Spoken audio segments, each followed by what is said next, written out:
all of us are really passionate about pedagogy and having that ongoing community of practice. It doesn't need to be formal, but just having more space outside of working meetings to even talk about an article you've read or sharing something on Teams can blossom into something really exciting.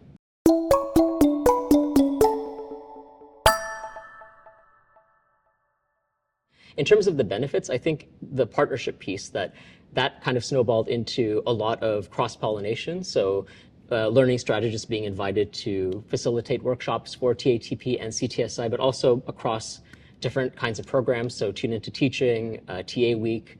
But it's also really helpful, I think, to have that conversation back and forth because CTSI and TATP colleagues can tell us what instructors are facing in the classroom, what are their challenges, especially in the wake of the pandemic. But we also have a close relationship with students that we can, have our ears to the ground and report back that these are the pain points. Students are confessing this to us because that power dynamic is a little bit more mitigated, and they wouldn't necessarily tell their instructor that, but they're a little bit more honest and open with us. So that channel back and forth of what is the experience on both sides can be really helpful for both units to know what instructors are saying and also students.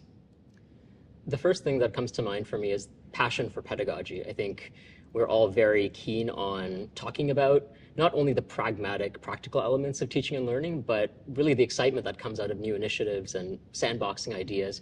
So whenever I talk with Mike or Chris or any colleague at TATP, we always get to these sorts of considerations and sometimes very existential questions, which are exciting. Sometimes we don't land on an actual answer, but it's really fun to have that community of practice going. But one of the key benefits, I think, being a learning strategist and working with TATP is having more direct access to students, because the graduate students who come to workshops on cultural humility and supporting multilingual learners, they get to learn about our services. So they might have not known that learning strategists work on campus, and they might think, okay, that's really beneficial for me because I'm trying to think about managing all my priorities, but I can also then talk to my undergrad students about the benefit of working with a learning strategist or talking to a peer mentor or just having some space to verbalize impressions on learning and what you want to improve and what's working really well. So getting into that reflective practice really early. And I think that's one of the key benefits, that we're supporting students, we're reaching more students, and we're getting to let them know about the services that exist at our department.